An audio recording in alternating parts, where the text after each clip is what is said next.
Hello and welcome, I'm Thomas Porteous and you're watching NewsX World. Let's take a look at some of the top headlines this hour. At least 21 people are killed after two high-speed trains collide near Córdoba in southern Spain. Over 70 are injured, with more than 30 in serious conditions as the death toll may rise.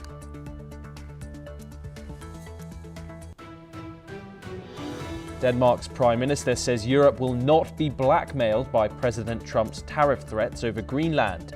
8 US allies warn his plan risks a dangerous escalation as he does not rule out using force. Syria declares a nationwide ceasefire with Kurdish-led forces after nearly 2 weeks of fighting.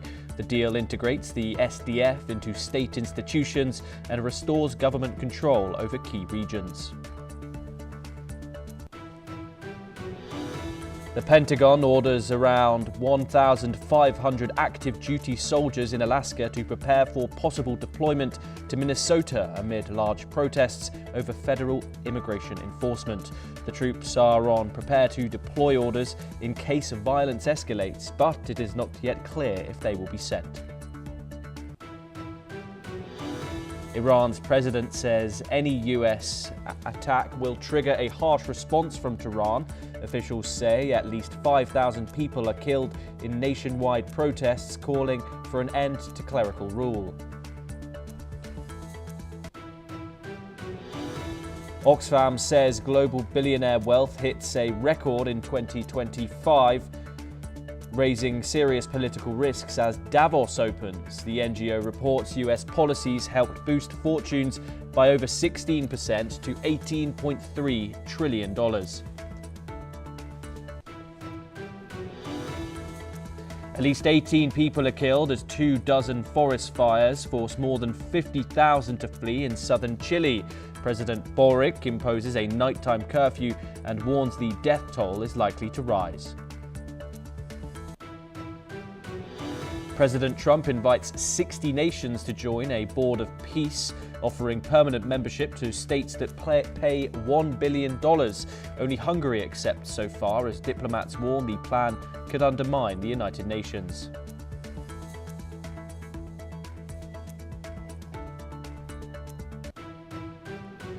We start this hour in Europe and the ongoing tensions between the United States and Denmark. The European Council President Antonio Costa has announced an extraordinary summit in the coming days to address rising tensions over Greenland.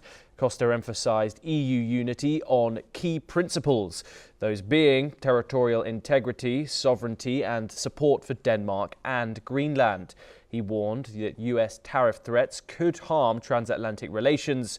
Meanwhile, NATO Secretary Mark Rutte also spoke with US President Donald Trump about security concerns in Greenland and the Arctic as tensions escalate, while the Danish Foreign Minister Lars Løkke Rasmussen says NATO's future is at risk and confirmed strong European backing for Denmark. The issue is set to be a key focus at the upcoming World Economic Forum in Davos.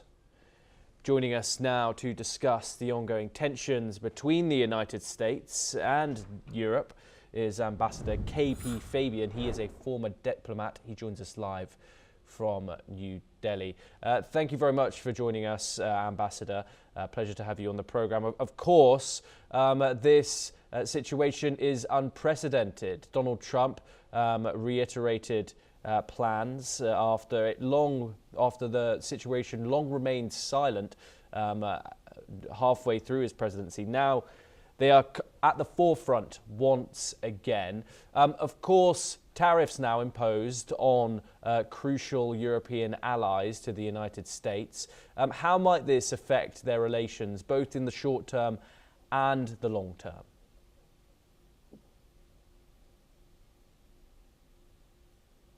Ambassador, can you hear me? I heard you, but I didn't hear you asking me. I'm asking, Donald Trump has placed tariffs, or is soon to place tariffs on Europe on February the 1st, starting at 10%. How might this affect the relationship between NATO and that crucial transatlantic relationship?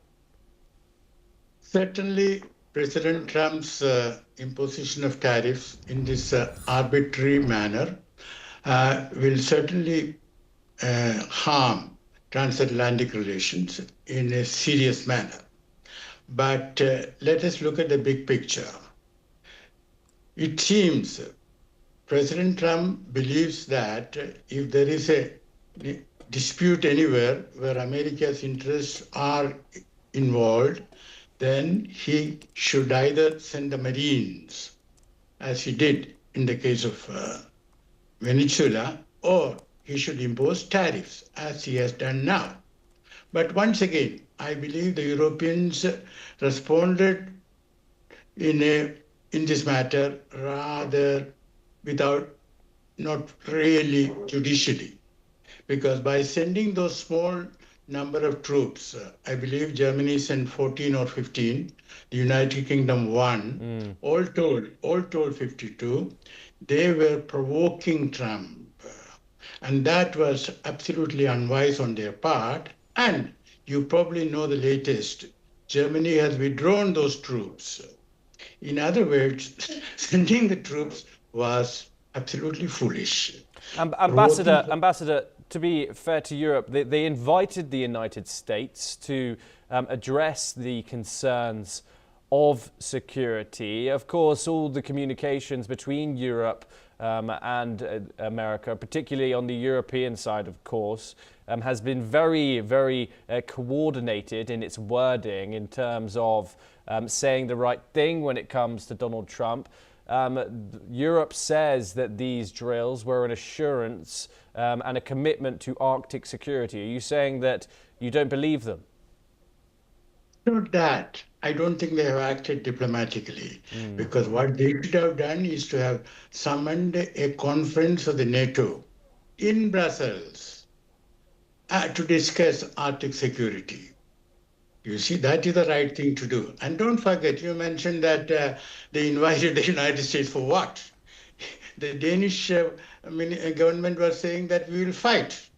So to give the impression that these Europeans can fight the United States militarily, no, that was utterly foolish.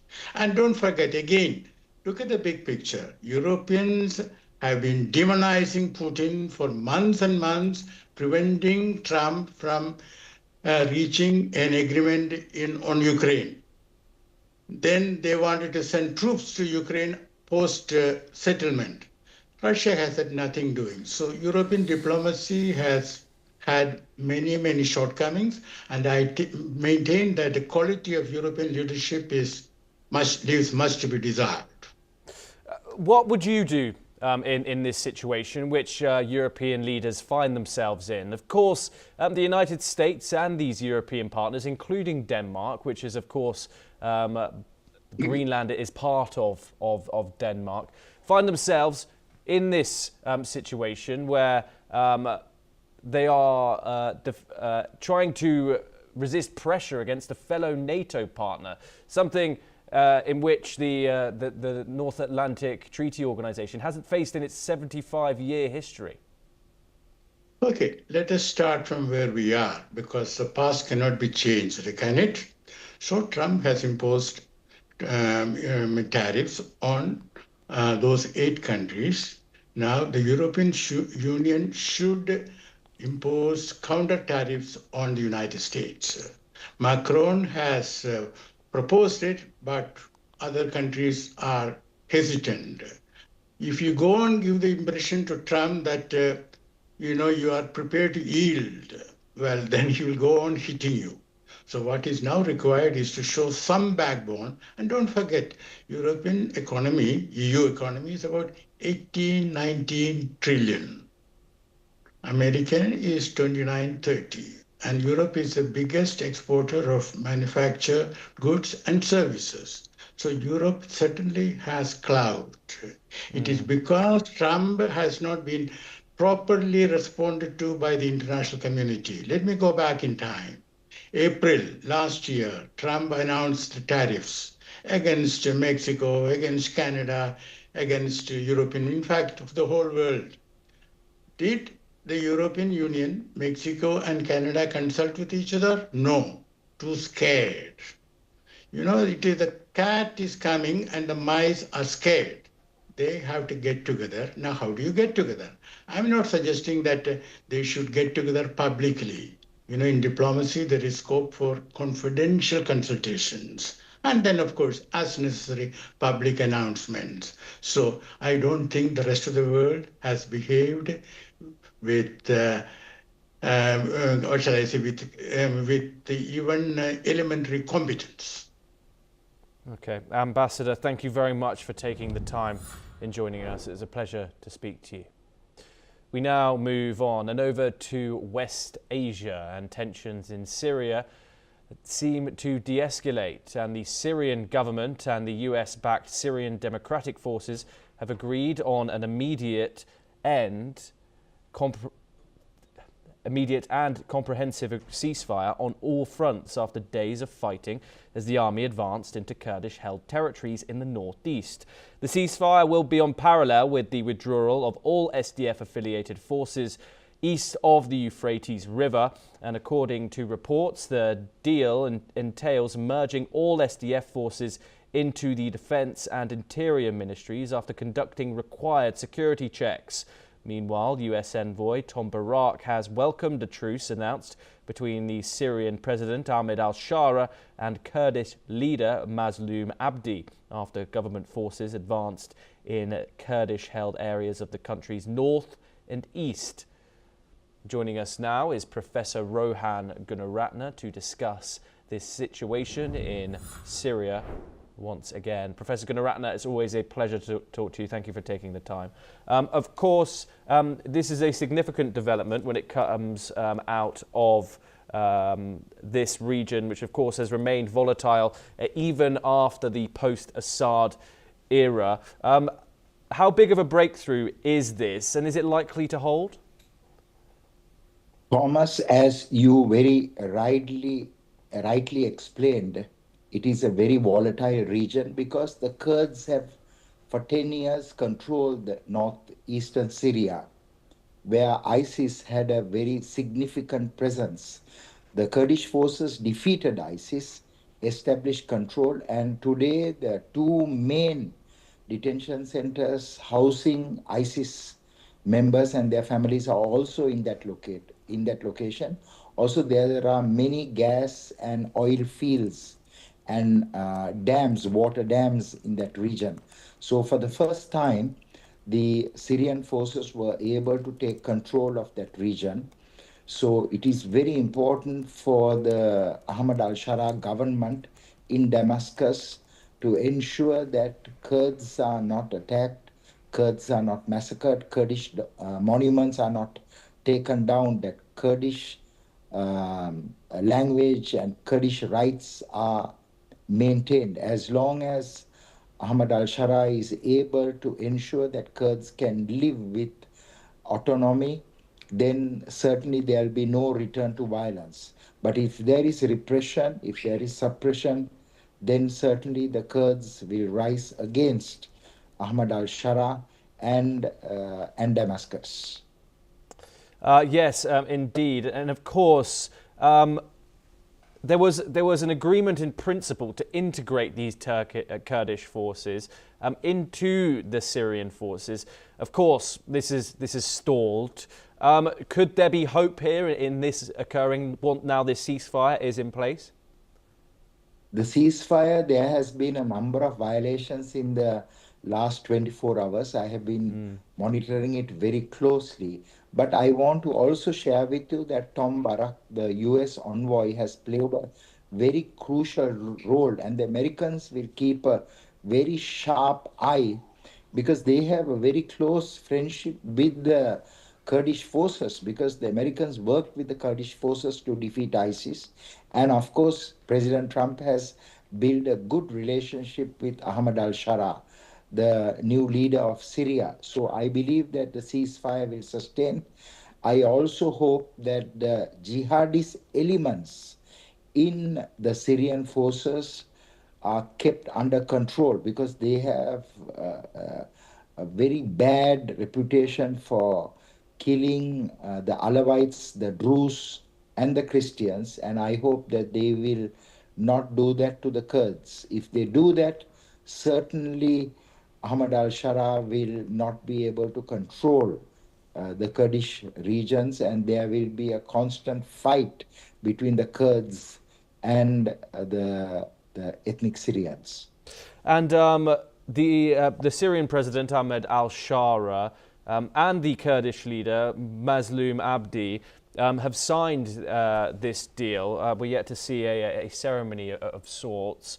However, do you see both of those two individuals and their objectives meeting one another in any time near? Yes, they are likely to meet each other today or in the coming days. They were supposed to meet last week. They didn't. And I believe that they need to build a very close and a trusted relationship.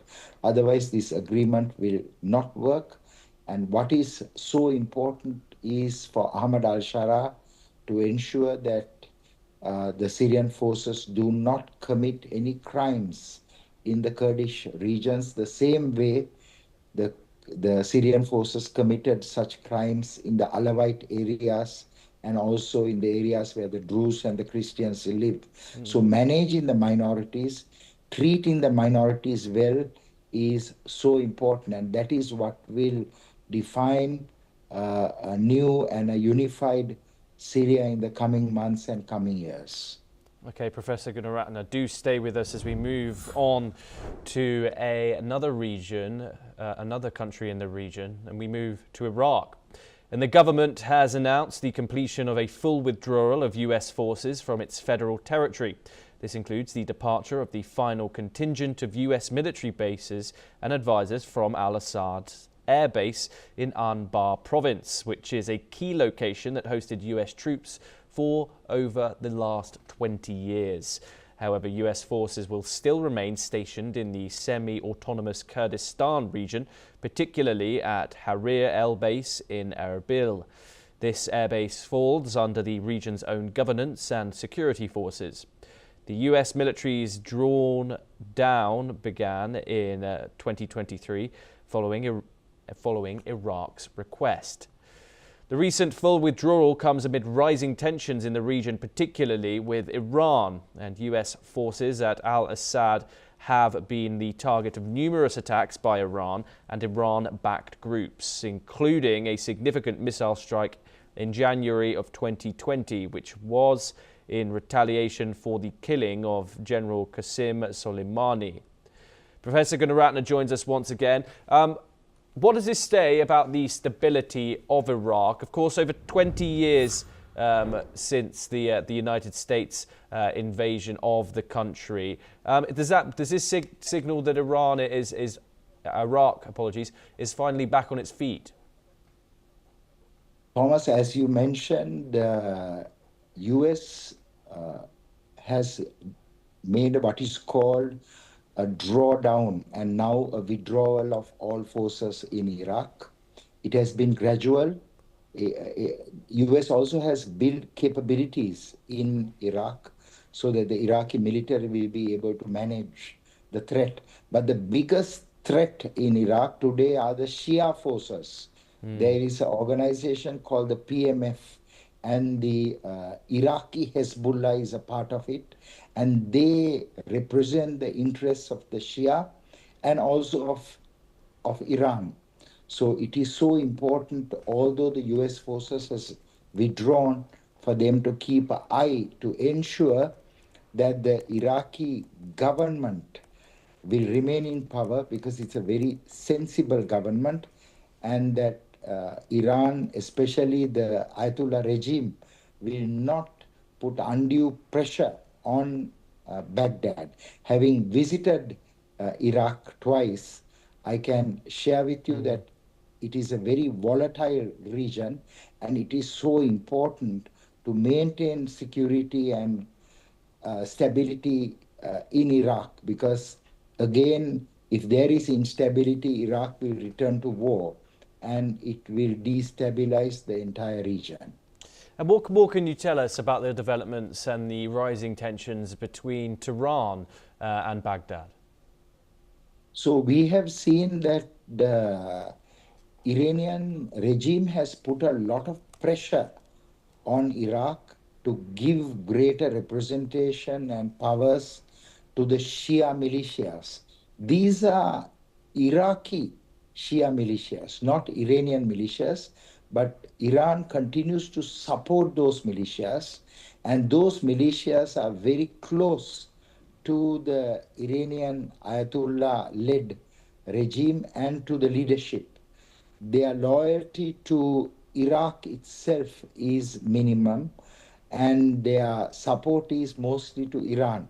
So what is important is for the Iraqi government to ensure that those forces are integrated into the Iraqi system so that they will advance the interests of Iraq and not of Iran.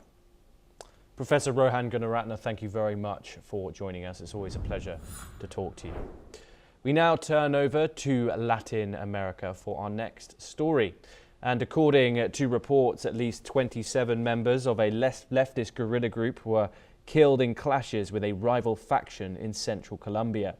The fighting took place in the rural municipality of El Retorno in the department of Guave, around 300 kilometers southeast of Bogota. The violence erupted between two factions of the Revolutionary Armed Forces of Colombia. One faction, led by Nestor Gregorio Vera, also known as Ivan Mordisco, faced off against another faction led by Alexander Diaz Mendoza, alias Calarica Cordoba. While Diaz's group is engaged in peace talks with President Gustavo Petro, Vera's faction remains active after the government suspended a ceasefire. As per reports, Colombia's long-running armed conflict has claimed over 450,000 lives and displaced millions.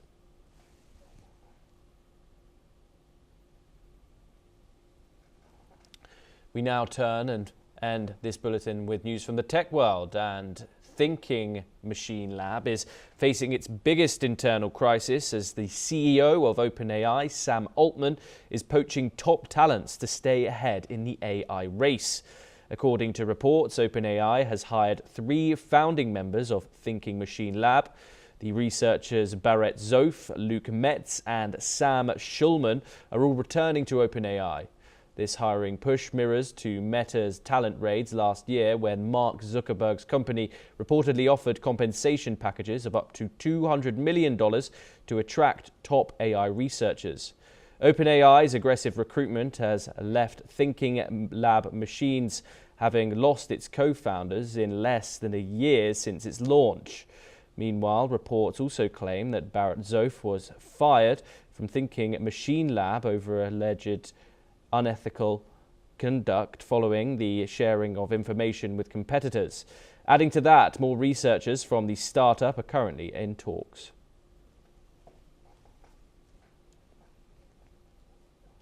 Well, that's all that we have time for this hour. Keep watching NewsX World for more international news updates.